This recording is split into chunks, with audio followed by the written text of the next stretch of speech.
నలుడి చరిత్ర మనకెందుకు? పురాణ గాథలను నమ్మవచ్చునా? అవి నిజంగా జరిగినవేనా? అవి కేవలం సంకేత రూపమైన కల్పిత కథలా? ఈ చర్చ మన దేశంలో అనేక శతాబ్దాలుగా జరుగుతూనే ఉంది. కొందరు ఇవి సంకేత గాథలేనని పట్టుబడుతూ ఉండగా, కొందరు ఇవి యథార్థ చరిత్రలని నొక్కి వక్కాణిస్తున్నారు. ఈ రెండు వాదాల బలాబలాల గురించి, వీటి సమన్వయం గురించి నేను వేదాలలో వైజ్ఞానిక విశేషాలు అనే గ్రంథంలో పురాణ గాథలు సంకేతార్థాలు అనే వ్యాసంలో విస్తారంగా చర్చించాను.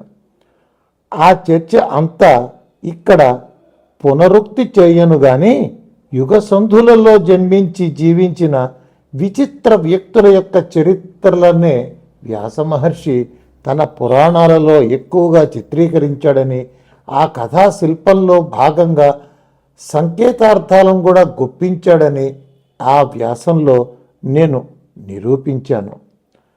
నల చరిత్రను నిజంగా రచించినవాడు వ్యాసుడే. ఆయన ఈ కథ ఎందుకు రాశాడు ఆ సంగతి ఏమో కానీ, ఈ కథను సంస్కృత సాహిత్యంలో బాగా ప్రచారంలోకి తెచ్చినవాడు శ్రీహర్ష మహాకవి. ఆయన ఈ చరిత్రలోని కొంత భాగాన్ని నైషధీయ చరితం అనే పేరుతో లోకోత్తర ప్రౌఢ కావ్యంగా సంతరించాడు.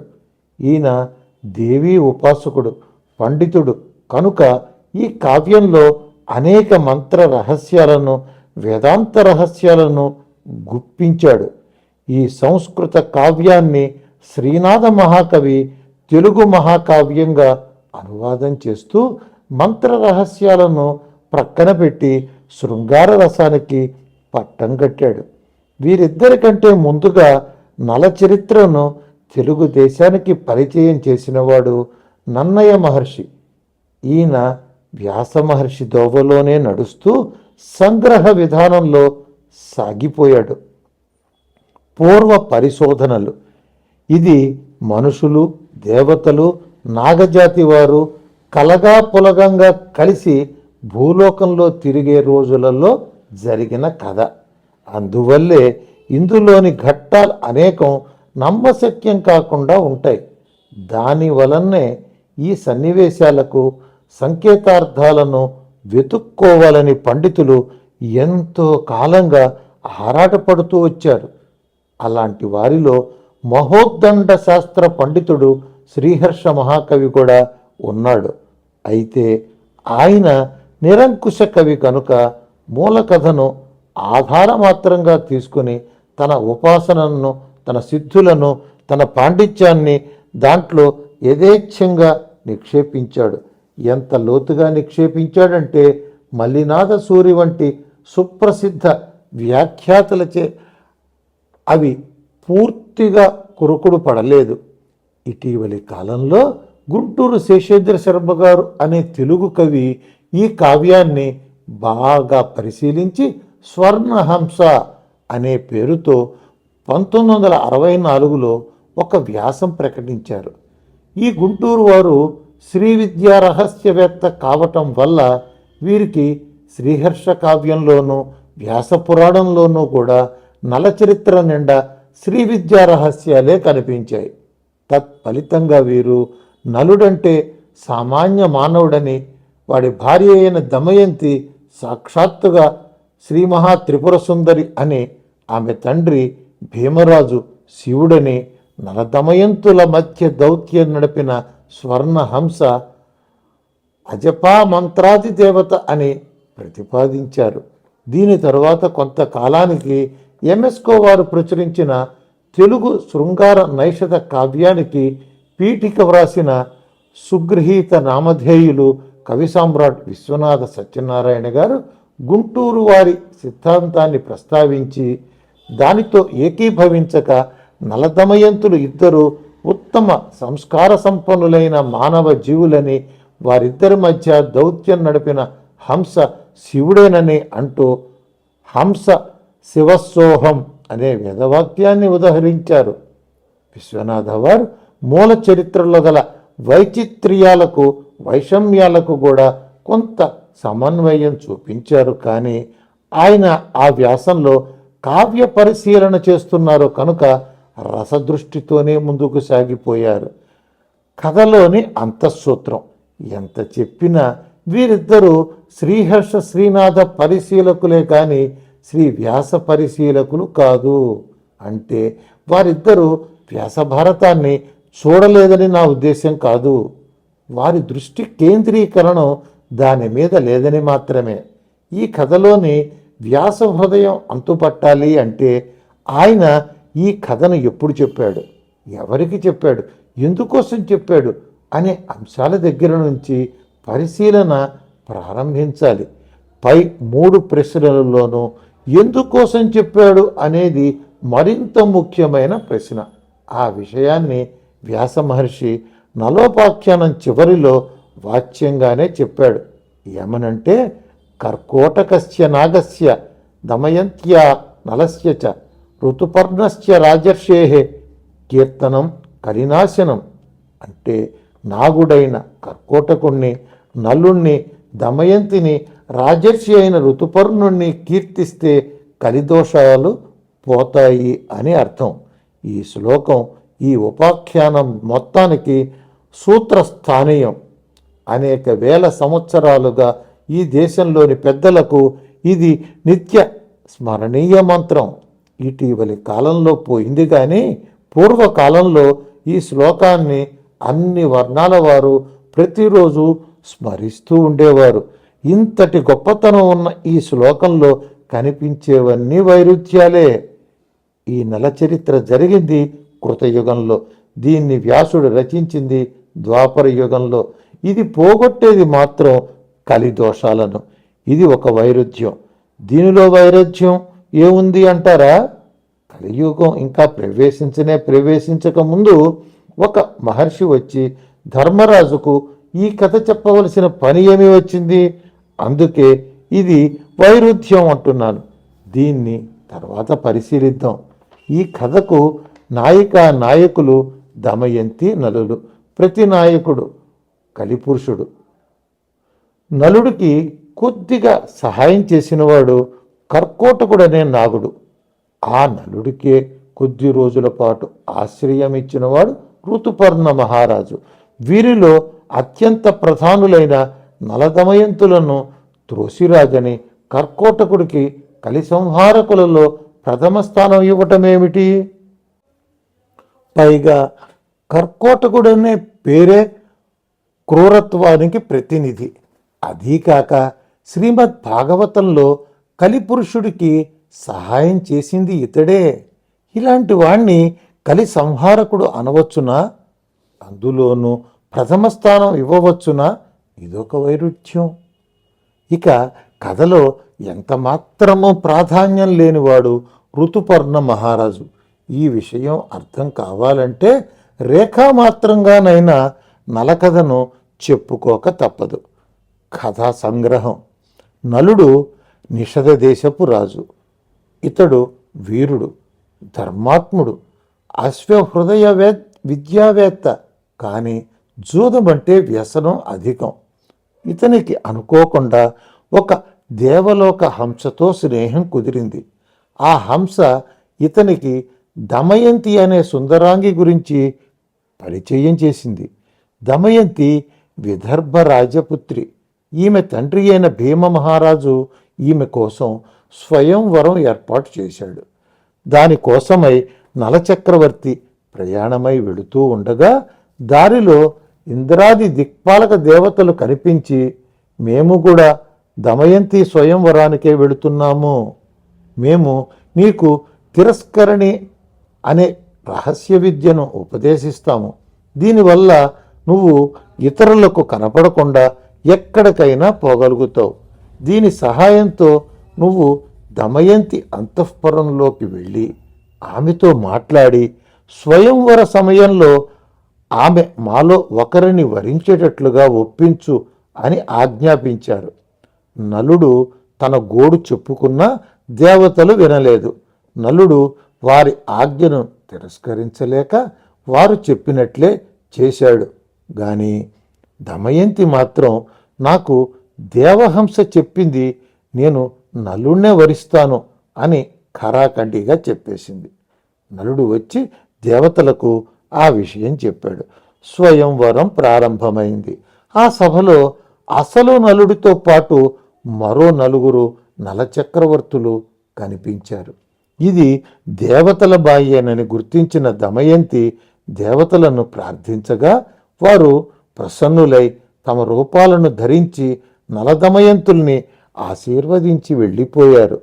వారు స్వర్గలోకాన్ని సమీపిస్తూ ఉండగా కలిపురుషుడు ఎదురుపడ్డాడు. ఎక్కడికి వెడుతున్నావయ్యా అంటే దమయంతి స్వయంవరానికి అన్నాడు. అప్పుడు దేవతలు నవ్వి ఆ వివాహం జరిపించి ఆశీర్వదించి వస్తున్నామయ్యా అన్నారు.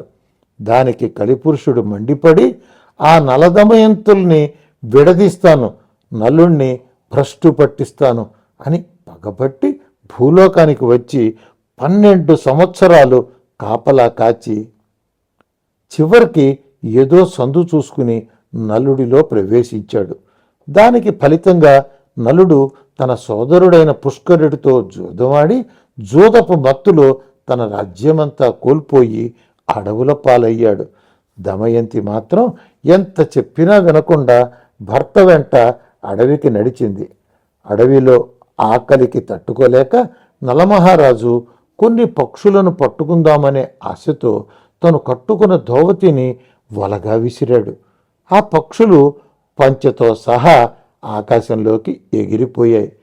దమయంతి తన చీరలో సగభాగం చించి కట్టుకోమని నలుడికి ఇచ్చింది. అలా దిక్కులేని పరిస్థితిలో నలదమయంతులిద్దరూ ఒక చెట్టు క్రింద నిద్రకు ఉపక్రమించారు. దమయంతికి నిద్ర పట్టింది. నలుడికి నిద్ర పట్టక ఈమెను వదిలేసి నేను కనిపించకుండా పోతే ఈమె ఎలాగోలా పుట్టింటికి చేరుతుంది, నా బాధలు నేను పడతాను అని భావించి భార్యను వదిలి పారిపోయాడు. అలా వెళుతున్న నలుణ్ణి ఒక అడవిలో కర్కోటకుడు అనే నాగరాజు కాటు వేశాడు. దాని ఫలితంగా నలుడు మరణించలేదు గాని అతని రూపం మరుగుజ్జుగా మారిపోయింది. కర్కోటకుడి సలహా మేరకు నలుడు తన పేరును బాహుకుడుగా మార్చుకుని అక్షహృదయ విద్యావేత్త అయిన ఋతుపర్ణుడు అనే అయోధ్యానగర రాజు దగ్గర వంటవాడిగా చేరి జీవనం సాగించాడు. ఒంటరిగా మిగిలిన దమయంతి అష్టకష్టాలు పడి చిట్ట చివరకు పుట్టింటికి చేరింది. ఆమె తండ్రి తన అల్లుడి కోసం అన్వేషణ మొదలుపెట్టాడు.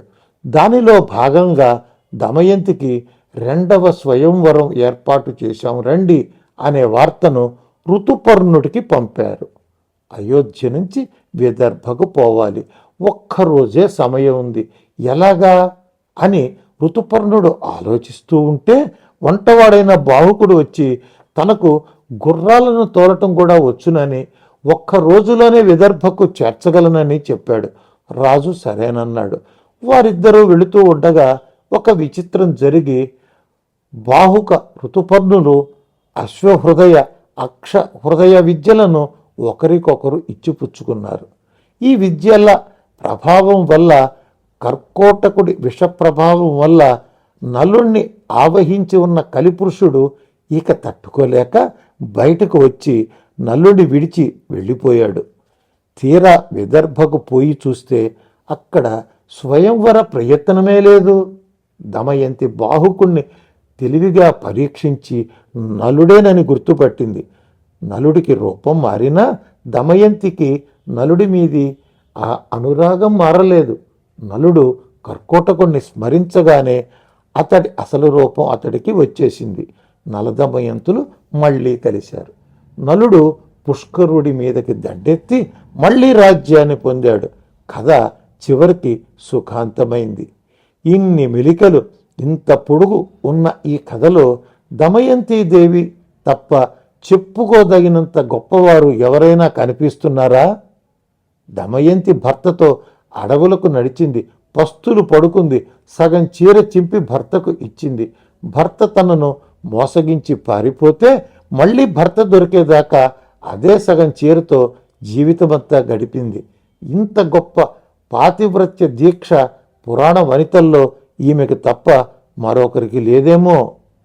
అందుకనే కొందరు ఈమెను సాక్షాత్తుగా మహాత్రిపుర సుందరీదేవి అన్నారు. కానీ కలిదోష సంహరణలో ఈమె పాత్ర ప్రధానంగా కనిపించటం లేదు. వ్యాస మహర్షి మాటలలోనూ పెద్దల అనూచాన సంప్రదాయంలోనూ కూడా నలచరిత్ర కలిదోష నివారకంగా వస్తోంది. కానీ ఈ కలిదోష నివారణలో దమయంతికి విశేష ప్రాధాన్యం కనిపించటం లేదు. ఈ సమన్వయం కుదరకపోవటం వలననే శ్రీహర్షుడు, గుంటూరు వారు, విశ్వనాథ వారు మొదలైన వారు ఈ కథలోని అంతరార్థాల అన్వేషణలో మునిగిపోయారు.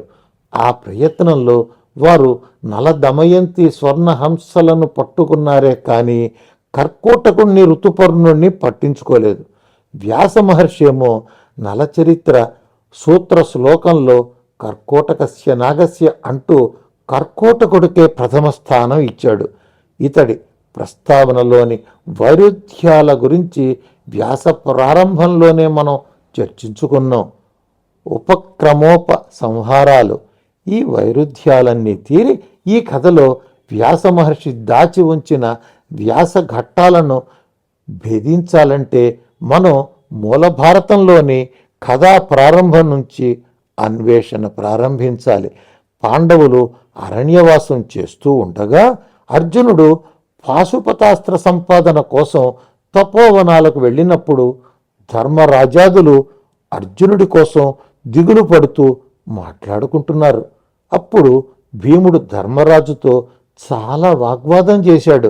దాని సారాంశం ఏమిటి అంటే, మహారాజా, నువ్వు చేసేది రాజనీతి శాస్త్రపరంగాను ధర్మశాస్త్ర ప్రకారంగాను కూడా తప్పు. రాజనీతి శాస్త్ర ప్రకారం వంచకుణ్ణి వంచనతోనే జయించాలి. ఇక ధర్మశాస్త్ర ప్రకారం చూస్తే ఒక రోజు అంటే ఒక సంవత్సరం. సంవత్సరో మహారాజా పూర్ణో భవతి కృత్యతః యది వేదాః ప్రమాణాస్తే దివ సాధూర్ధ్వ మచ్యుత. నీకు వేదాలే ప్రమాణమైతే రోజు దాటితే సంవత్సరం దాటినట్లే లెక్క. ఆ లెక్క ప్రకారం 13 ఏళ్ళు ఎప్పుడో దాటిపోయాయి. కనుక వెంటనే దాడి చేద్దాం అని. ఈరోజు భీముడు చెబుతున్న వాదానికి ఆనాడు కణికుడు అనే మంత్రి దుర్యోధనుడికి చేసిన ఉపదేశానికి పెద్ద తేడా ఏమీ లేదు. కలియుగం ఇంకా ప్రవేశించకముందే భీముడి వంటి దైవాంశ సంభూతుడిలోనే ఇలాంటి కలికాలపు బుద్ధులు పొటమరించటం చూసేసరికి లోపల బాధపడి తమ్ముణ్ణి గట్టిగా మందలించలేక, పూర్తిగా నచ్చచెప్పలేక ఇబ్బంది పడుతున్న సమయంలో తలవని తలంపుగా బృహదస్యుడు అనే మహర్షి వారి దగ్గరకు వచ్చాడు. ఈ పేరును గమనించండి, బృహద్ అశ్వుడు. వచ్చిన పెద్ద మనిషితో ధర్మరాజు తన కష్టాలు చెప్పుకోగా ఆ మహర్షి నవ్వి, నలమహారాజు నీకంటే ఎక్కువ కష్టాలు పడ్డాడయ్యా. అతడు అశ్వహృదయ విద్య తెలిసిన వాడైనా కూడా కలిదోషానికి పాలై అక్షహృదయాన్ని కూడా సంపాదించి ఈ 2 విద్యల బలం వల్ల కలి సంహారకుడయ్యాడు అంటూ మొదలుపెట్టి నలచరిత్ర అంతా వివరించి చివరిగా కర్కోటకస్య నాగస్య అనే కలిదోష నివారక మంత్రాన్ని కూడా ఉపదేశించాడు. బృహదస్యుడు అక్కడితో ఆగలేదు. ధర్మరాజా, దుర్యోధనుడు నిన్ను మళ్ళీ ద్యూతానికి పిలిచి మళ్ళీ ఓడిస్తాడేమోనని నీకు సందేహంగా ఉందేమో. నా దగ్గర అక్ష హృదయ విద్య, అశ్వహృదయ విద్య కూడా ఉన్నాయి. ఆ 2 నీకు ఉపదేశిస్తాను, నీ కష్టాలన్నీ తీరుతాయి అని చెప్పి ఆ 2 మంత్రాలు ఉపదేశించి వెళ్ళిపోయాడు. మహాభారతంలో వనపర్వంలో 79వ అధ్యాయంలో ఈ విద్యాద్వయోపదేశంతో నలచరిత్ర ముగింపుకు వచ్చింది. కథా రహస్య సూచికలు.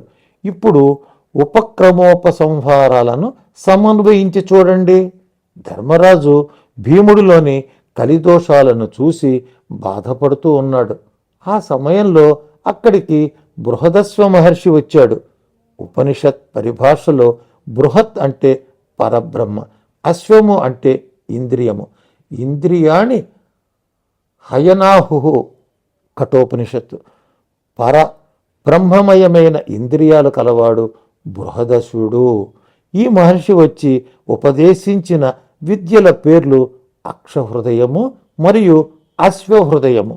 అక్షహృదయము అంటే పైకి కనిపించే అర్థం పాచికల విద్య, కానీ ఉపనిషత్ పరిభాషలో అక్షము అంటే అకారాది క్షకారాంత మాతృకా వర్ణమాలిక కాగా, అక్ష విద్య అంటే సమస్త బీజాక్షరమయమైన ఓంకారాత్మకమైన బ్రహ్మ విద్య. దీని బహిరంగ రూపమే తత్వ సంఖ్యాగణన పూర్వకమైన సాంఖ్య విద్య. అక్షమంటే మరో అర్థం ఇరుసు. భూమి యొక్క దక్షిణ ఉత్తర ధ్రువాలను కలిపే రేఖ పేరు అక్షరేఖ. మానవ శరీరంలో అధోభాగం దక్షిణం, తలవైపు భాగం ఉత్తరం. ఉత్ ప్లస్ తరం, ఈ రెంటిని కలిపే వెన్నెముకే మానవుడి అక్షం. దాని ద్వారా కుండలిని శక్తిని స్వాధీనపరిచే యోగ విద్య పేరే అక్ష విద్య. ఇది ఆత్మ విద్యకు మార్గదర్శిక. ఇక అశ్వహృదయము అంటే గుర్రాల విద్య అని పైకి కనిపించే అర్థం. ఉపనిషత్ పరిభాషలో ఇంద్రియ జయ విద్య అని, ఆ శ్వ రేపటి గురించి ఆలోచించని వైరాగ్య విద్య అని లోపలి అర్థాలు. ఈ విద్యల యొక్క అంతరార్థాలను మనం గ్రహించినప్పుడు ఇవి కలిదోష సంహారకాలు అవుతాయని నిరూపించటానికి వేరే ప్రయత్నం అవసరం ఉండదు. ఈ విద్యల యొక్క మహిమను కీర్తించటం కోసమే బృహదస్వ మహర్షి కృతయుగంలోని కల్యంస ప్రాంతంలో, అనగా వేన చక్రవర్తి తరువాత అనతి దూర కాల ప్రాంతాలలో జరిగిన నల చరిత్రను వివరించి చెప్పాడు. ఈ మాట ఎలా చెప్పగలుగుతున్నామంటే, నలుడు నిషధ దేశ రాజు. ఈ రాజ్యానికి ప్రారంభకుడు నిషాదుడు. ఇతడు వేన చక్రవర్తి ఎడమ భుజంలోంచి జన్మించిన అల్పసారుడు అని భాగవతం చెప్తోంది. దాన్ని బట్టి ఈ కాల నిర్ణయం చేయగలుగుతున్నాం. కనుక మనం ఇప్పుడు కృతయుగం నాటి నల చరిత్రలోని దేవరహస్యాలను తెలుసుకునే ప్రయత్నం చేయాలి. ఇందుకోసం మనకు తోచిన విధానాలను కాకుండా వ్యాస మహర్షి సూచించిన విధానాలనే అనుసరించటం ఎక్కువ ఉపయోగకరం. శ్రీమద్ భాగవతంలో పురంజనోపాఖ్యానం వంటి ఘట్టాలలో పురాణ గాథల అంతరార్థాలను, చరిత్రాంశాలను, కథా సౌందర్యం కోసం జత చేసిన ఉపాంశాలను గుర్తించే విధానాలను వ్యాస భగవానుడే స్వయంగా ఉపదేశించి ఉన్నాడు. ఆ సూచికలలో ఉపక్రమోపసంహారాలు, యుగలక్షణాలు, పాత్రల నామాలకు గల వ్యుత్పత్త్యర్థాలు, నిరుక్త శాస్త్ర నిర్వచనాలు, ఉపనిషత్ పరిభాషలు ముఖ్యమైనవి. వీటిలో ఉపక్రమోపసంహారాల గురించి మనం ఇప్పటికే ప్రస్తావించుకుని ఉన్నాం. యుగ లక్షణాలలో కొన్నింటిని మనం స్మరించాం. అంతేకాక కృతయుగంలోని కళ్యాణ్స కాలంలో ఈ చరిత్ర జరిగిందని చెప్పుకున్నాం. కనుక ఆనాటి మానవ జీవులకు దేవలోక నాగలోక జీవులతో తాత్కాలిక ప్రత్యక్ష సాంగత్యం ఉండేదని మనం గుర్తించాలి. దీనికోసం వారికి ప్రత్యేక దివ్య శక్తుల అవసరం లేదు. అందులోనూ కళ్యంస గల కాలం కనుక పుష్కరుడి వంటి దుష్టజీవులకు కూడా ఆ రోజుల్లో స్థానం ఉండేదని మనం ఊహించవచ్చు. అందుకోసమే ఈ కథలో మానవ కాంతా స్వయంవరం కోసమై అటు దేవలోక జీవులే కాక ఇటు నాగలోక జీవులు కూడా తరలి రావటం మనకు కనిపిస్తుంది. ఇంద్రాది దేవలోక జీవులకు గాని, కర్కోటకాది నాగలోక జీవులకు గాని తేజప్రధానమైన దేహాలు ఉంటాయి. కానీ వాళ్ళు కావాలనుకున్నప్పుడు మానవులలాగా పృథివీ ప్రధానమైన పాంచభౌతిక దేహాలను ధరించగలరు. ఈ విషయం పురాణాలలో ప్రసిద్ధమే. దేవతలు అలాంటి సంకల్పాలను ఎప్పుడు చేస్తారంటే మానవులలో ఉత్తమార్హత గల జీవులను పరీక్షించి వారిని మరింత సమున్నతాధ్యాత్మిక స్థాయికి తీసుకుపోదలుచుకున్నప్పుడే చేస్తారు. నల చరిత్రలో కూడా ఆ పనే జరిగింది. ఈ విషయం స్పష్టం కావాలంటే నల చరిత్రలోని ప్రధాన పాత్రధారుల యొక్క నామ నిర్వచనాలను పరిశీలించాలి.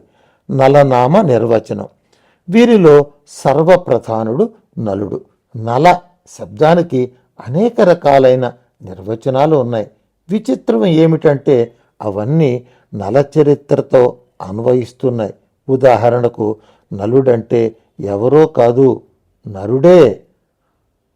రలయోరభేద, రాకు లాకు తేడా లేదు అని వ్యాకరణ మర్యాద. నరుడంటే రుణాతి నయతి సర్వం స్వవ శమితి నరహ, అన్నిటినీ తన వశంలోకి తెచ్చుకునేవాడే నరుడు అని అమరకోశ వ్యాఖ్యలోని నిర్వచనం. ఇక నల శబ్దానికి నలతి, అర్ధయతీతి నలహ, నల్యతే, అధ్యతే, బధ్యతే ఇది నలహ. బంధించేవాడు నలుడు, బంధింపబడేవాడు నలుడు అనేవి రెండు నిర్వచనాలు. నలం అనే శబ్దానికి ఛిద్రం లేక రంధ్రం అని అర్థం. దీని మీద నుంచి నాళము, నాళిక, ప్రణాళిక వంటి శబ్దాలు ఉత్పన్నమైనాయి. వీటన్నిటిలోనూ వ్యుత్పత్తి పైన చెప్పుకున్నదే. ఈ నిర్వచనాలన్నీ నలమహారాజుకు ఎలా అన్వయిస్తాయో చూద్దాం. నలుడు నిషధ దేశపు రాజు. ఇది హిమాలయాలకు దగ్గరలో ఉన్న చిన్న అనామక రాజ్యం. దీని ఉత్పత్తి గురించి భారతంలోని నల చరిత్రల్లో లేకపోయినా ఈ నవలాకారుడు ఇతర పురాణాలలో నుంచి తెచ్చి దీంట్లో జోడించాడు. నలుడు పరాక్రమవంతుడై ఈ చిన్న రాజ్యాన్ని బాగా పెంచి శత్రువులను తన వశం చేసుకుని నలచక్రవర్తిగా మారాడు. కనుక అన్నిటినీ తన వశం చేసుకుంటాడు అనే నిర్వచనం ఇతనికి అతుకుతోంది.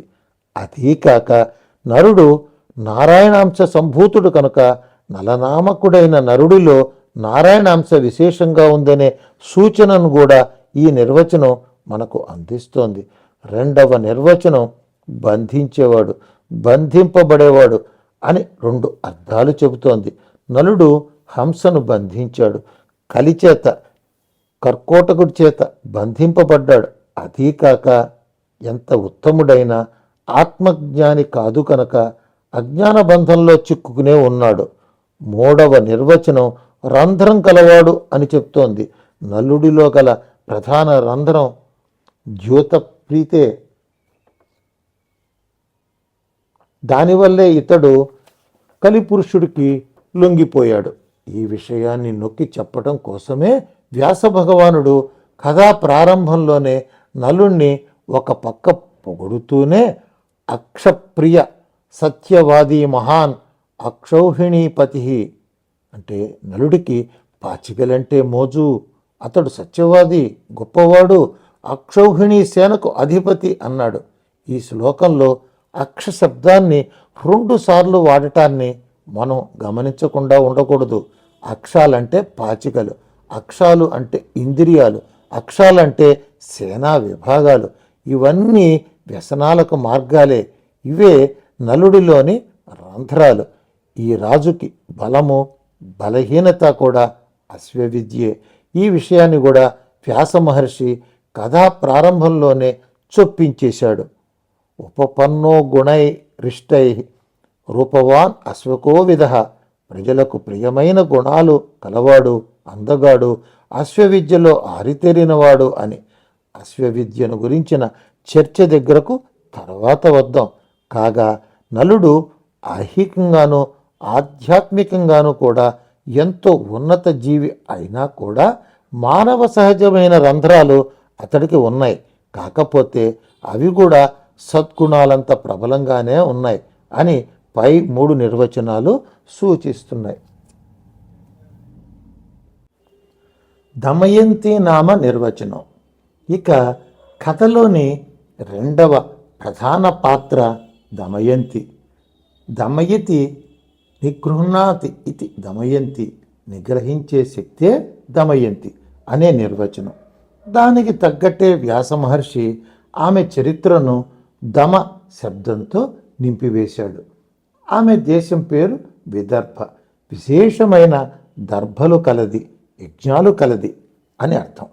ఆమె తండ్రి పేరు భీముడు, అంతఃశత్రువులకు భయంకరుడు. ఇతడి గురువు దమ మహర్షి. దమము అంటే సర్వేంద్రియ నిగ్రహం. ఆ మహర్షి వరం వల్ల పుట్టిన పిల్లల పేర్లు దమయంతి, దముడు, దాంతుడు, దమనుడు కాగా ఈ వంశమంతా ఇంద్రియ నిగ్రహంతోనూ యోగాది సత్కర్మాచరణంతోనూ నిండి ఉన్నదని మహర్షి సూచిస్తున్నాడు. దానికి తగ్గట్టే దమయంతి జీవితమంతా ఇంద్రియ నిగ్రహమే పరుచుకుని ఉంది. నలుడు చాలాసార్లు తొట్రుపడ్డాడు, కానీ ఆమె ఒక్కసారి కూడా తొట్రుపడలేదు. పైగా దేవేంద్రాదుల కామరూప శక్తిని ఆమె క్రోధంతో కాకుండా తన ఉపాసనా బలంతోనూ భక్తితోనూ నిగ్రహించింది. తనను మానభంగం చేయబోయిన బోయవాణ్ణి తపోబలంతో నిగ్రహించింది. నలుడి యొక్క మారు రూపాన్ని ఆమె తన మేధాబలంతో నిగ్రహించింది. కనుక నిగ్రహ శక్తికి ప్రతిరూపమే దమయంతి అని సూచితమవుతోంది. నలుడు ఎంత ఉత్తమ మానవుడైనా అతడిలో నిగ్రహ శక్తి ఈ స్థాయిలో లేదు. అందుకే పౌరుష శక్తిని సాధన శక్తితో సంయోజనం చేయటం కోసం వారిద్దరి మధ్య దూతగా స్వర్ణహంస రూపంలో శివుడు దిగివచ్చాడు. విశ్వనాథ వారు ఉదహరించిన హంస శివసోహం అనే వేదవాక్యం ఇక్కడ బాగా అతుకుతోంది. ఎందుకంటే అహికాముష్మికాలు రెండింటిలోనూ వీరుడై విర్రవీగుతున్న నలుడికి నారాయణత్వం అందాలంటే వాడిలో నిగ్రహ శక్తి పరాకాష్ఠకు చేరాలి.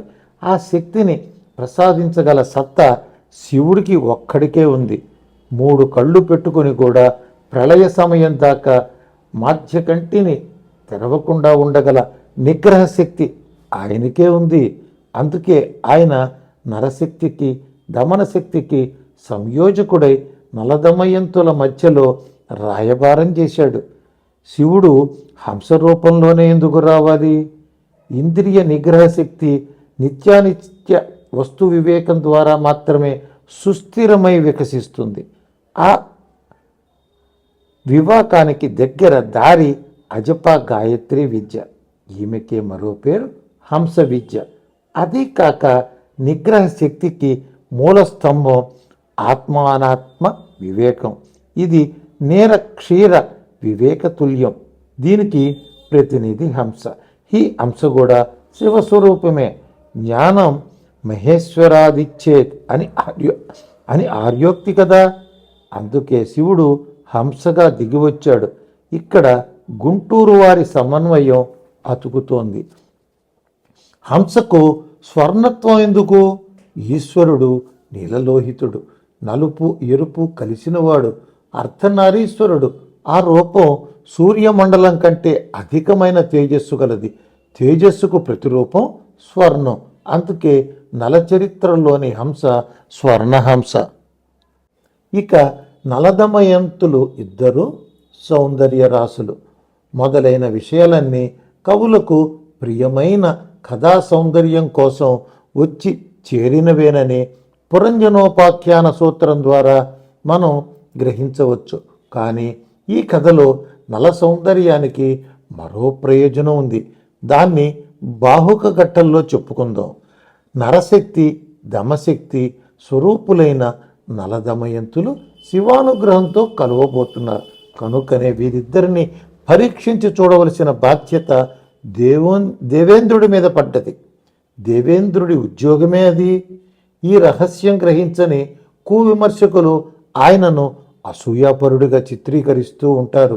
ఆ చిత్రణకు ఈ కథలో అవకాశం లేదు. ఎందుకంటే దేవేంద్రుడు నాయకులను పరీక్షించినాక తృప్తిపడి ఆశీర్వదించి వెళ్ళిపోయాడు కదా. ఇంద్రశబ్దానికి కూడా 2 నిర్వచనాలు. ఐశ్వర్యాధిపతి అని ఒకటి, ఇంద్రియాధిపతి అని ఒకటి. ఇవి నిరుక్త శాస్త్ర ప్రసిద్ధాలు. ఈ రెండు లక్షణాలు ఈ కథలోని ఇంద్రుడికి అన్వయిస్తాయి. కథలోని తిరస్కరణి విద్యార్థులు ఇంద్ర పరీక్షలోని భాగాలే. ఇంద్రుడు ఇతర దిక్పాలకులను తోడు తెచ్చుకోవటం కథా సౌందర్యం కోసమే. దమయంతి స్వయంవర సమయంలో నాగలోక జీవులు కూడా వచ్చారని చెప్పటం రాబోయే కర్కోటక పాత్ర ప్రవేశానికి నాంది వచనప్రాయమే. ఇక నరులకు శివానుగ్రహం లభించే విధానమేమిటి అనే విషయాన్ని మనం పరిశీలించాలి.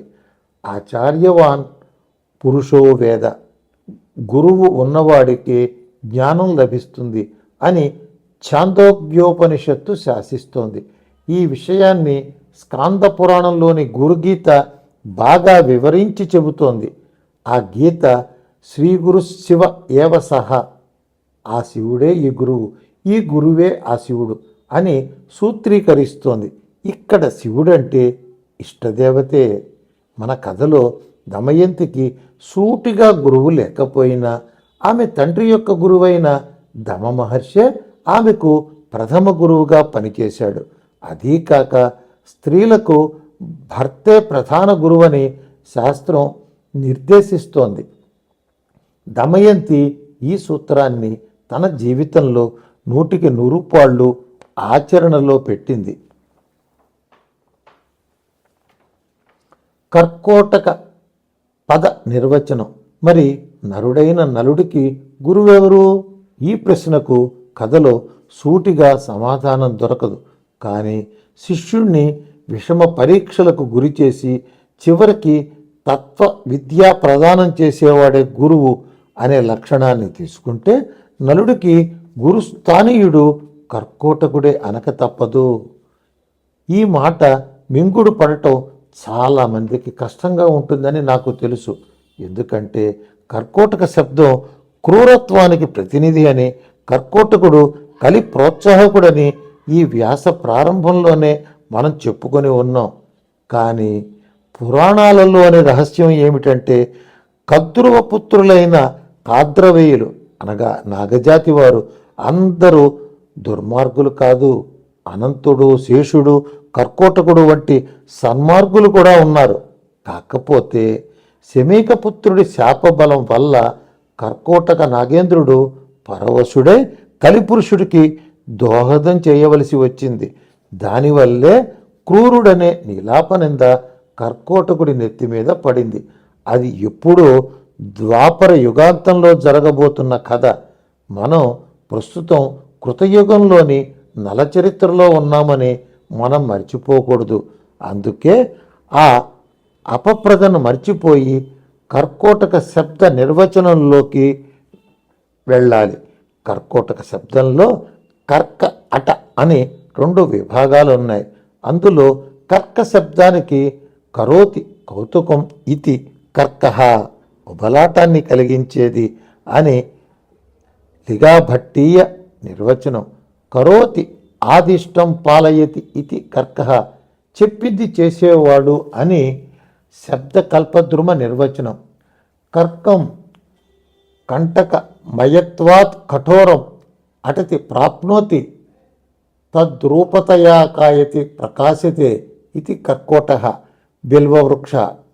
కర్కమంటే ముళ్ళ కాఠిన్యం, వాటితో నిండి ఉండే ప్రకాశించేదే కర్కోటకం, అదే బిల్వవృక్షం అని శబ్ద కల్పద్రుమ నిర్వచనం. కాగా కర్కోటక శబ్దం ప్రధానంగా బిల్వవృక్ష పరం.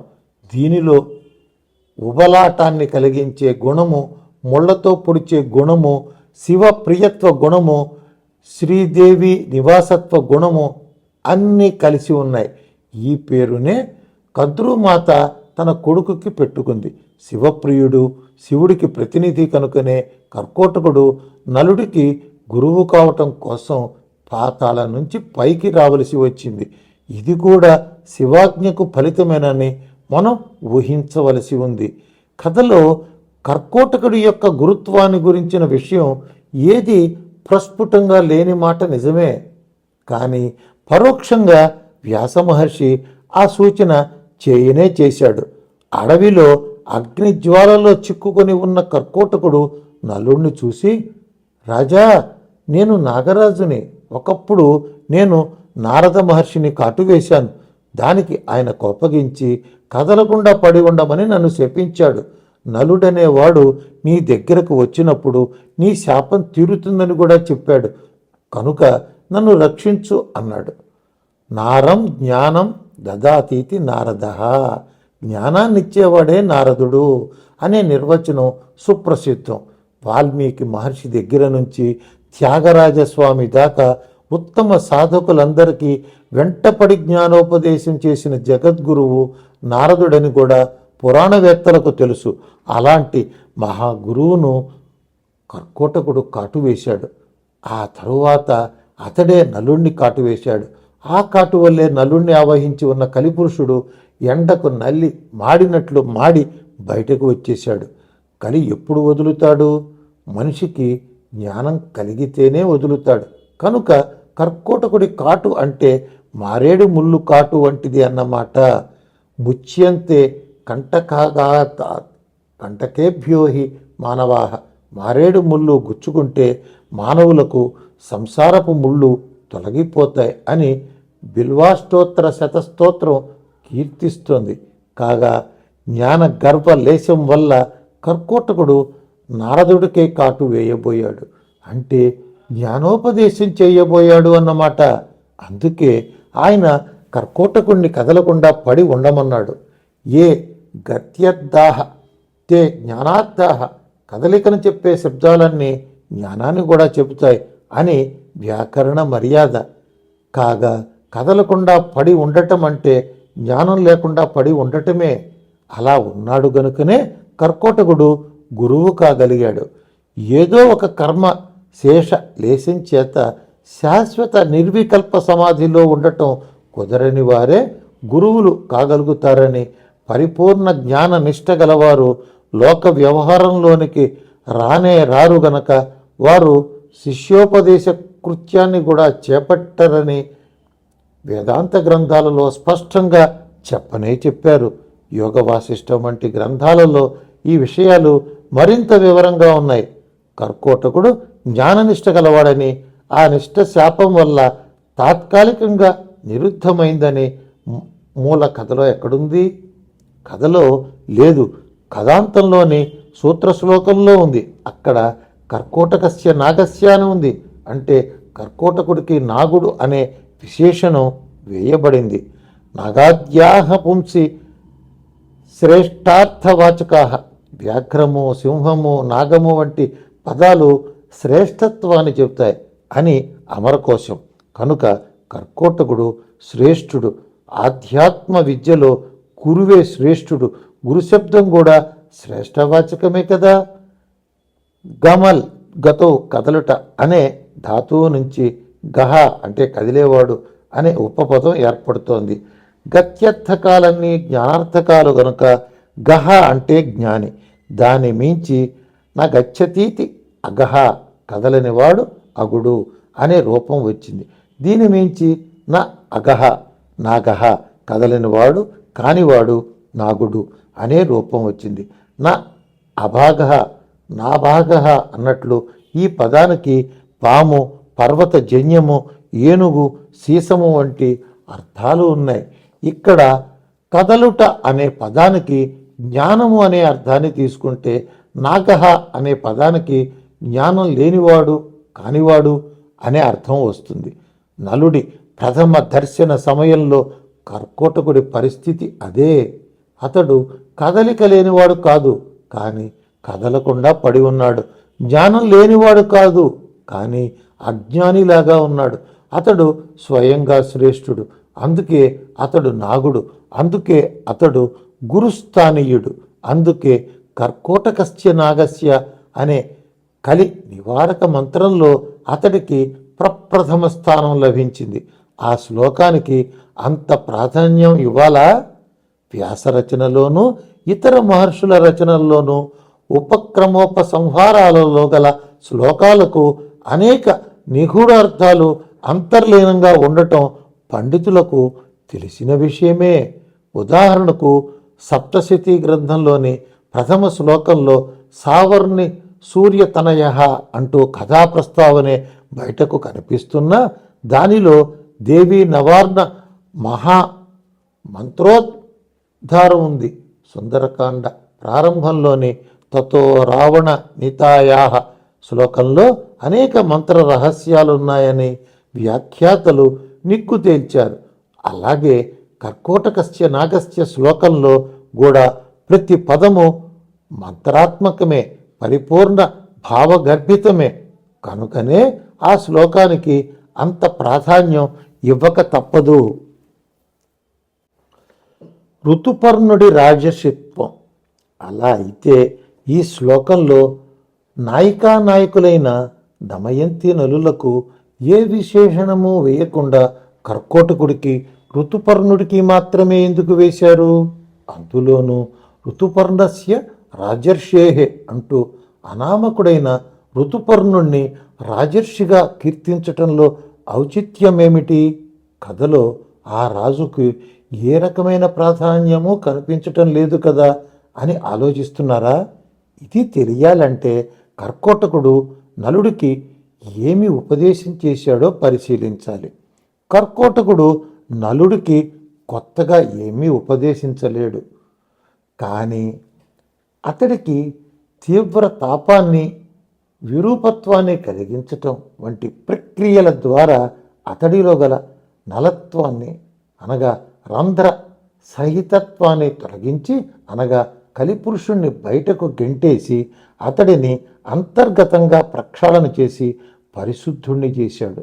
ఈ శుద్ధి వలన నలుడిలో అంతకు ముందే ఉన్న అశ్వవిద్య ఆధ్యాత్మ విద్యగా మారింది. మంత్రశాస్త్రంలోని రహస్య విద్యలన్నీ సామాన్యంగా ద్విముఖంగా ఉంటాయి. అంటే అదే మంత్రానికి సకామ ప్రయోగం ఒకటి, నిష్కామ ప్రయోగం ఒకటి ఉంటుంది.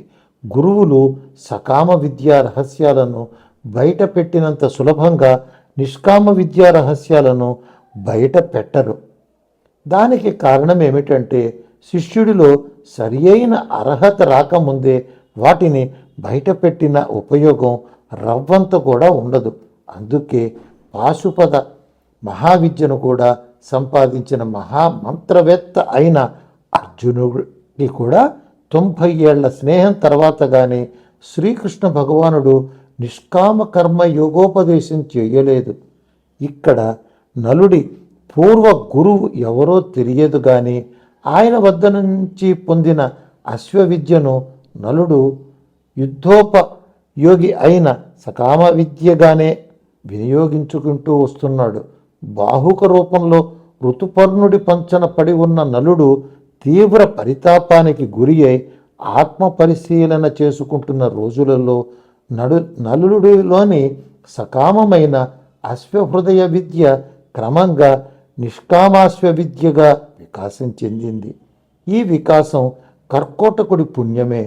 ఈ వికాసమే నలుణ్ణి అక్షహృదయ విద్యా స్వీకారానికి యోగ్యునిగా తీర్చిదిద్దింది. ఇది కూడా కర్కోటకుడి పుణ్యమే. అశ్వహృదయ అక్షహృదయాలు అనే విద్యలు పరస్పర పరిపోషకాలు. వీటిలో అక్షహృదయాన్ని సకామ ముఖంగా ఉపాసిస్తే సంఖ్యాగణన శాస్త్రము, పాచికల శాస్త్రము సిద్ధిస్తాయి. నిష్కామంగా ఉపాసిస్తే అకారాది క్షకారాంత సర్వమంత్రాలు స్వాధీనమయ్యే ఆత్మవిద్యగా పరిణమిస్తుంది. దానివల్ల అక్షవిజయం అనగా ఇంద్రియాల మీది విజయం, వెన్నెముక మీది విజయం కూడా సాధకుడికి సిద్ధిస్తాయి. ఈ సిద్ధులన్నీ అందుకున్నవాడే ఋతుపర్ణుడు. ఋతు శబ్దం ఋ గతౌ గమనము, తెలివి, జ్ఞానము అనే ధాతువు నుంచి పుట్టి, పర్ణ శబ్దం పృ పాలన, పూరణయోహో రక్షించుట, నింపుట అని అర్థం అనే ధాతువు నుంచి పుట్టింది. పర్ణయతీతి పర్ణ అనే శబ్దకల్పద్రుమం కాగా జ్ఞానాన్ని నింపేవాడు, రక్షించేవాడు ఋతుపర్ణుడు అవుతున్నాడు. అందుకే ఋతుపర్ణ మహారాజు రాజర్షి అని కీర్తించబడుతున్నాడు. అందుకే ఇతడు అయోధ్యాధిపతి, దేవానాం పూరయోధ్య దేవతల నగరమైన హృదయ పద్మమే అయోధ్య అని శృతి. కర్కోటకుడి గురుత్వం. గురువులు చేసే ఆత్మ విద్యోపదేశ క్రమంలో శిష్యులకు సత్సాంగత్యం కలిగించటం ఒక ప్రధాన సోపానం. సత్సంగత్వే నిస్సంగత్వం అని కదా ఆదిశంకరుల అమర సూక్తి. ఈ సత్సాంగత్య సిద్ధి కోసమే కర్కోటకుడు నలుణ్ణి ఋతుపర్ణుడి దగ్గరికి ప్రత్యేకంగా చెప్పి పంపించాడు. దానికోసం నలుడికి విరూపత్వం కలిగించడం దేనికి? అందుకు 3 ప్రయోజనాలు ఉన్నాయి. 1, నలుడికి శత్రువుల నుంచి రక్షణ.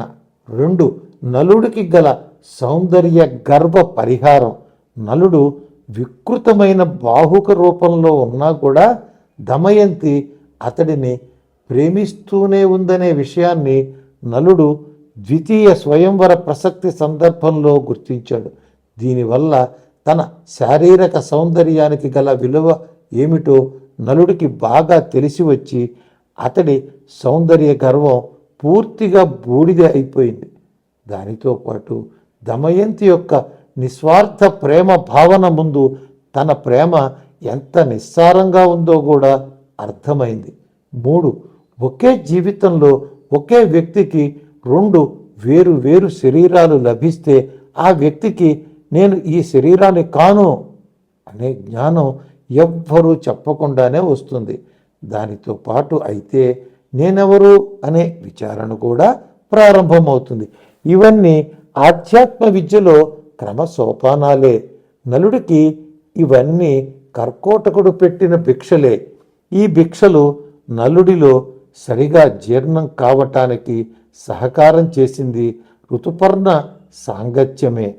స్వయంగా మహారాజైన వాడు మరో మహారాజుకి వంటవాడై అన్నం పెట్టే ఆంతరంగిక సేవకుడైనప్పుడు భోగశీలుడైన తనకు జితేంద్రుడై జిహ్వాది చాపల్యరహితుడై అకారాది క్షకారాంత విద్యా మనన తత్పరుడై ఉన్న 2వ రాజుకు గల భేదాన్ని మొదటివాడు తేలిగ్గా గుర్తించగలుగుతాడు. నలుడికి ఈ అవకాశం కల్పించింది కర్కోటకుడే. కాగా ఋతుపర్ణుడి యొక్క అంతఃసారాన్ని గుర్తించగల శక్తి, దానితో పాటు నలుడికి అతడి సాంగత్యాన్ని కలిగించి నలుడిలో అంతఃసారాన్ని నింపగల శక్తి కూడా కర్కోటకుడికి ఉన్నాయి. అందుకే అతడు వేరే ఉపదేశం చేయకపోయినా నలుడికి గురుస్థానీయుడే అవుతున్నాడు. నలుడిలో అశ్వవిద్య ఆధ్యాత్మ విద్యగా వికాసం చెందినప్పటికీ అతడు ఋతుపర్ణుణ్ణి విదర్భ దేశానికి తీసుకువెళ్లే సమయానికి ఆ వికాసం పరాకాష్ఠకు చేరలేదు. అందుకే ఋతుపర్ణుడిలోని అక్షహృదయ విద్యను గమనించిన బాహుకుడు, నా అశ్వ హృదయ విద్యను నీకిస్తాను, నీ అక్షహృదయ విద్యను నాకివ్వు అని బేరం పెట్టాడు. ఆప్తకాముడే ఆత్మకాముడే పరిపూర్ణాత్మకుడై ఉన్న ఋతుపర్ణుడు మాత్రం ముందు నువ్వు అక్షహృదయాన్ని స్వీకరించు, ఆ తరువాత నేను అశ్వహృదయాన్ని స్వీకరిస్తాలే అనగలిగాడు. ఇది నిష్కామత్వ పరిపూర్ణమైన రాజర్షిత్వానికి పరాకాష్ఠ. అందుకే వ్యాస మహర్షి ఋతుపర్ణుణ్ణి రాజర్షి అని కీర్తిస్తున్నాడు. కర్కోటకుడికి గురుత్వాన్ని, ప్రప్రథమ స్థానాన్ని కల్పించి నాగుడు అని స్తుతిస్తున్నాడు. అంతేకాక కర్కోటకస్య నాగస్య దమయంత్యా నలస్య అనే శ్లోకంలో దమయంతికి నలుడి కన్నా మొదటి పీట వేస్తున్నాడు. ఋతుపర్ణుడిది కేవల సహాయక పాత్ర కనుక అతడికి చివరి పీట ఇస్తున్నాడు. నలుడికి అక్షహృదయాన్ని అందింపజేయటంతో కర్కోటకుడి పని పూర్తయిపోయిందా? కాలేదు. ఎందుకంటే విద్యాద్వయ సంయోగం వల్ల, కర్కోటక సన్నిధి వల్ల నలుడిలో గల రాగద్వేషాన్ని అనే అనలం చల్లారింది. అనలానికి వ్యతిరేక పదం నలం. ఇది కూడా నలశబ్దానికి ఒక రకమైన వ్యుత్పత్తే. కల్యావిష్టుడై అనలుడుగా ఉన్న జీవి ఇప్పుడు నలుడు అనగా చల్లని వాడు అయ్యాడు, కానీ జ్ఞాని కాలేదు. పరిపూర్ణుడు కూడా కాలేదు. శిష్యుడు పరిపూర్ణుడయ్యేదాకా గురువుగారి పని పరిపూర్ణం కాదు. దాంపత్య తత్వం. దమయంతి సంయోగం లేనిదే నలుడికి గాని, నల సంయోగం లేనిదే దమయంతికి గాని పరిపూర్ణత్వం అందదు. దమయంతి అంటే ఇంద్రియ నిగ్రహ శక్తి అని పూర్వమే చెప్పుకున్నాం. ఆత్మవిద్యా సాధనలో ఇంద్రియ జయం ఒక్కటే చాలదు, దానికి వివేక జ్ఞానం జత కావాలి. ఆ వివేక జ్ఞానానికి సంకేతమే కర్కోటకుడి చేత సంస్కరించబడిన నలుడు. అలాగే వివేక జ్ఞానం ఒక్కటే క్రియాకారి కాజాలదు, దానికి ఇంద్రియ నిగ్రహ శక్తి జత కావాలి. ఆ జత శాశ్వతంగా స్థిరపడ్డప్పుడే, అంటే నలదమయంతుల పునఃసమాగమనం సుస్థిరంగా నిలబడినప్పుడే ఇటు నలుడికి కానీ అటు దమయంతికి కానీ పరిపూర్ణత్వం సిద్ధిస్తుంది. పరిపూర్ణత్వమే బ్రహ్మత్వం. పూర్ణమద పూర్ణమిదం అనగా బ్రహ్మత్వ స్థితిలో అది ఇది అన్నీ పరిపూర్ణాలే అని కదా ఉపనిషత్ బోధ. అందుకే వారి పునఃసమాగమనం దాకా కర్కోటకుడి పాత్ర కొనసాగింది.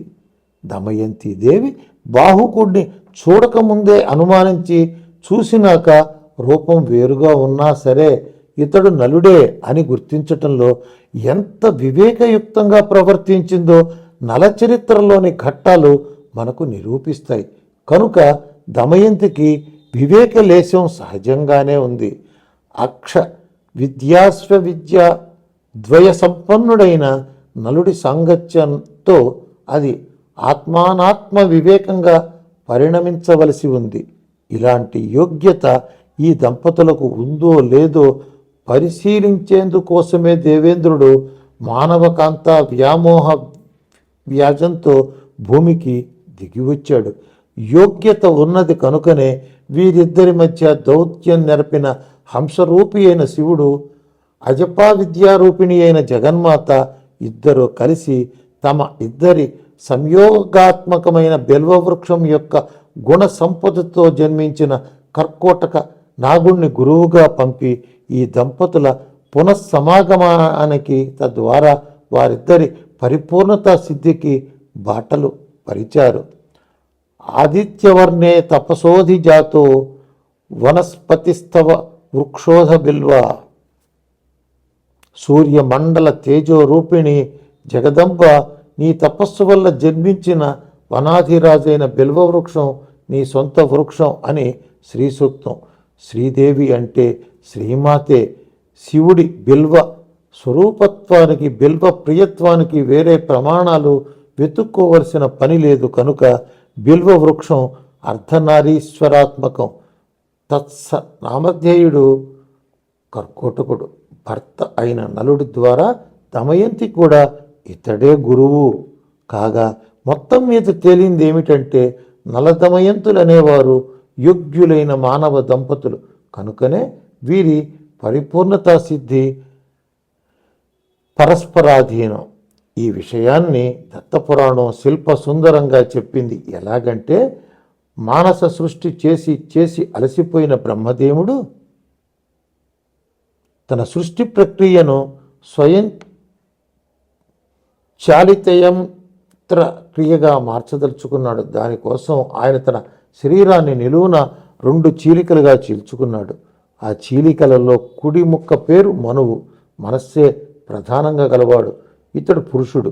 ఎడమ ముక్క పేరు శతరూప, ఈమె స్త్రీ, అనేక రూపాలు ధరించగల శక్తి గలది. వీరిద్దరూ ఒకే పూర్ణగోళంలోంచి విడివడిన ఖండాలు గనక ఇద్దరు అపరిపూర్ణులే. అందుకే ఇద్దరిలోనూ పరిపూర్ణత్వం కోసం తపన ఉంది. ఈ తపనే స్త్రీ పురుషుల మధ్యలో ఆకర్షణ శక్తిగా పరిణమించింది. ఏ శక్తి అయినా సరే నియంత్రింపబడి క్రమబద్ధీకృతం కాకపోతే వినాశకారిణే అవుతుంది. దాహం ఎక్కువగా ఉంది కదా అని చెరువులోకి దూకిన వాడేమవుతాడు? స్త్రీ పురుషుల మధ్య గల ఆకర్షణ శక్తి సహజ సిద్ధం కదా అని వారిద్దరూ విశృంఖలంగా ప్రవర్తిస్తే పైన చెప్పిన దాహార్తుడి గతే పడుతుంది. అందుకే బ్రహ్మదేవుడు ఆ ఆకర్షణ శక్తిని ఆధ్యాత్మిక శక్తిగా మార్చదలుచుకుని దానికోసమే దాంపత్య మర్యాదను, గృహస్థాశ్రమాన్ని వ్యవస్థీకరించాడు అని పురాణ బోధ. చరిత్రలో సంకేతాలు. ఇలాంటి దాంపత్య వ్యవస్థకు నిజమైన ప్రతీకలు నలదమయంతులు.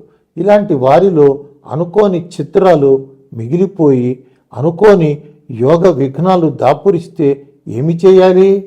వారు తమ విఘ్నాలకు మూల కారణమైన శక్తి పేరు కలిపురుషుడు అని గ్రహించి ఆ దుష్టశక్తిని దూరం చేసుకోవాలి. ఆ ప్రక్రియను ప్రబోధించేందుకోసమే వ్యాసభగవానుడు నల చరిత్రను భీమ ధర్మరాజుల వాగ్వద సమయంలో అవతరింపచేశాడు. కలహమే కలికి ప్రథమ రూపం కదా. కనుక నిత్యము మానసికమైన వాగ్వాదాలలో, అంతరంగ సంఘర్షణలో, హృదయ కల్లోల పరంపరల్లో చిక్కుకొని కొట్టుమిట్టాడే మన కలియుగ మానవులందరికీ ఈ నల చరిత్ర అత్యావశ్యకమే. ఇది చరిత్ర అంటూనే మీరు చెప్పినవన్నీ అంతరార్థాలే కదా, పదాల నిర్వచనాలే కదా. ఇంతకు ఈ పేర్లన్నీ ఆయా పాత్రలకు వారి తల్లిదండ్రులు పెట్టిన పేర్లా, లేక వ్యాసుడనే కవి పెట్టిన పేర్లా అని మీరు ఆలోచిస్తున్నారేమో. ఈ సందేహం తీరాలంటే మనం ఆపస్తంభ మహర్షిని ఆశ్రయించవలసిందే. ఆయన తన గృహ్య సూత్రాలలో నామకరణ సంస్కార ప్రకరణంలో దైవదత్తం నామ పితరౌ దాస్యతు అన్నాడు. అంటే పుట్టిన మానవ జీవికి ముందుగా నామకరణం చేసేవారు దేవతలే. తల్లిదండ్రులు ఇద్దరూ కలిసి ఇటు అటు గింజుకుని చివరికి ఆ పేరే పుట్టిన సంతానానికి పెడతారు అని మంత్రద్రష్ట అయిన ఆ మహర్షి సూత్రీకరించాడు. ఈ సూత్రాన్ని మనసుకు బాగా పట్టించుకొని మనం పురాణ గాథలను పరిశీలించాలి. నలదమయంతుల వంటి జీవులు మన వంటి సాదాసీదా వంకాయ కూర జీవులు కాదు. వారు యుగసంధులలో జన్మించిన విశిష్ట జీవులు. అందుకే వారికి పేరు పెట్టే దేవతలు కానీ, తెలియకుండానే ఆ పేర్లను అనువదించే తల్లిదండ్రులు కానీ నిరర్థక నామధేయాలను పిల్లలకు అంటగట్టడం సాధ్యం కాదు. వ్యాస భగవానుడు అటువంటి ప్రత్యేక జీవుల కథలనే మనకు పురాణాల ద్వారా అందించాడు. వాటిలో నలోపాఖ్యానాదులు ప్రముఖమైనవి. కనుక నలచరిత్రలోని చరిత్ర భాగము సత్యమే, సంకేతార్థ భాగము సత్యమే. కథను కాలక్షేప కథగా కాక సంకేతార్థ స్ఫోరకమైన కథగా చెప్పగలగటం మాత్రం వ్యాస భగవానుడి శిల్ప నైపుణ్యమే.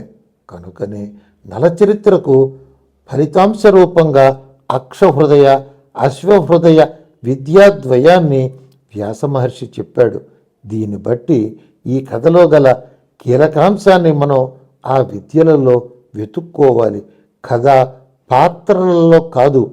ఈ దృష్టితో చూసినప్పుడు నలదమయంతులనే స్త్రీ పురుషులు సాధు స్వభావులని, అందుకే వారికి పరమేశ్వరుడు దాంపత్యం కలిగించాడని, కానీ కాల ప్రభావం వల్ల వారి సాధన చెడిపోయిందని, దానివల్లే వారు కష్టాల పాలయ్యారని, అలాంటి దశలో మళ్ళీ పరమేశ్వరుడే గురువు రూపంలో దిగివచ్చి ఈ జీవులిద్దరికీ సత్సంగత్యాన్ని ఏర్పాటు చేసి వారి పాపాలను ప్రక్షాళన చేసి వారికి సదుపదేశాలను లభింపజేసి తద్వారా వారి కష్టాలు తొలగించి సుఖాలు కలిగించి చివరికి పరిపూర్ణత్వాన్ని కూడా ప్రసాదించాడని ఈ నలచరిత్ర మనకు బోధిస్తోంది. అందుకే మన బోటి కలిజీవులందరికీ నలచరిత్ర కావలసిందే. ఇందులో సందేహమే లేదు. గురూపదేశం. మా జనక పితృపాదులు సాంగ స్వాధ్యాయ భాస్కరులు బ్రహ్మశ్రీ కుప్ప లక్ష్మణాలు గారు తురి ఆశ్రమ స్వీకారం చేసి శ్రీ శ్రీ శ్రీ జనార్దనానంద సరస్వతి నామధేయ ధారులై జీవన్ముక్తి స్థితి అందుకున్న తరువాత 90 ఏళ్లు దాటిన వయస్సులో హాస్పిటల్ పాలై ఐసీయూలో పడి ఉండవలసి వచ్చింది. ఆ రోజులలో అక్కడ విజృంభిస్తున్న కలి విలాసాలకు సాక్షీభూతులై రాగద్వేషాతీతులై ఉన్న ఆ స్వామివారు ఒకరోజు నన్ను పిలిచి ఇది కాలదేవుడి నాట్యంరా, దీన్ని చూసి ఆనందించాలి కానీ దీనిలో కలిసి పోరాదురా అని ఉపదేశిస్తూ దానితో పాటు నలచరిత్రలోని అంతఃసూత్రాలు కొన్నిటిని నాకు సూత్రప్రాయంగా అందించి మిగిలినవి వ్యాఖ్యానాల ద్వారా తెలుసుకో, నువ్వు తెలుసుకున్నవి ప్రజలకు అందించు అని ఆదేశించారు. నేను సరేనన్నాను. కానీ పుణ్య పరిపాకం చాలక ఇంతవరకు ఆ పని చేయలేకపోయాను. మహాత్ముడైన శ్రీహర్షుడికి పరిశోధకులైన గుంటూరు వారికి కనిపించిన శ్రీ విద్య మీకెందుకు కనిపించలేదు అని ఎవరూ చర్చించవలసిన పని లేదు. నలచరిత్రలో శ్రీ విద్య లేదని నేను అనటం లేదు. అది అక్షవిద్యలో అంతర్భాగమే. శ్రీమాత అకారాది క్షకారాంత మాతృకావర్ణ రూపిణి అని లలితా సహస్రనామ నిర్దేశం కదా. అదీగాక దమయంతి దగ్గర దేవీ ఉపాసన ఉండే ఉంటుంది. దాన్ని ఆధారంగా చేసుకునే శ్రీహర్షాదులు ఈ కథలో మంత్రశాస్త్ర రహస్యాలను కలిపి ఉంటారు. కానీ ఈ నలచరిత్రకు సారాంశం అశ్వాక్ష హృదయ విద్యాద్వయమేనని, ఈ కథకు ఫలితాంశం కలిదోష హరణమేనని వ్యాసహృదయంగా కనిపిస్తోందని మాత్రమే మనవి చేస్తున్నాను. శ్రీహర్షాదులు కవులు గనుక కథలోని ఏకదేశాన్ని మాత్రమే స్వీకరించి రసమయం చేశారని, నేను మాత్రం వ్యాసుడి కథనం మొత్తాన్ని జీర్ణించుకునే ప్రయత్నం చేస్తున్నానని కూడా మనవి చేస్తున్నాను. ఉభయ మీమాంసా శాస్త్రాలలో షడ్విధ లింగ నిరూపణమనే ప్రక్రియ ఒకటి ఉంది. లోకంలో కానీ వేదంలో కానీ ఏదైనా ఒక ఘట్టం యొక్క తాత్పర్యమేమిటని నిర్ణయించవలసి వస్తే ఉపక్రమోపహ సంహారో అభ్యాసో పూర్వత ఫలం అర్థవాదోపపత్తి చ షడ్భిస్తాత్పర్య నిర్ణయ అని చెప్పారు. అంటే 1 ఉపక్రమోపసంహారాల సమన్వయం, 2 పునరుక్తి, 3 విషయంలోని కొత్తదనం, 4 దాని ఫలితం, 5 దానికోసం చెప్పే ఉపకథలు, 6 దాని హేతుబద్ధత అనేవే తాత్పర్య నిర్ణయాకాలని భావం. ఈ షడ్విధ తాత్పర్య లింగాలలో మొదటి 5 పురాణంలో సూటిగానే కనిపిస్తున్నాయి. 6వదైన హేతుబద్ధతను మనం శబ్ద నిరుక్తుల ద్వారా చర్చించుకొని ఉన్నాం కనుక మీమాంసా శాస్త్ర మర్యాద ప్రకారం కూడా ఈ కథలో ఇతరాంశాలు ఉన్న తాత్పర్యం మాత్రం విద్యా ద్వయోపదేశము, కలిదోష నివారణము అనేవి మాత్రమేనని కూడా మనవి చేస్తున్నాను. కర్కోటకస్య నాగస్య దమయంత్యా నలస్య చ ఋతుపర్ణస్య రాజర్షే కీర్తనం కలినాశనం అంటూ వ్యాస ప్రోక్త మహామంత్రాన్ని మరోసారి పురస్చరణ చేస్తూ సెలవు పలుకుతున్నాను.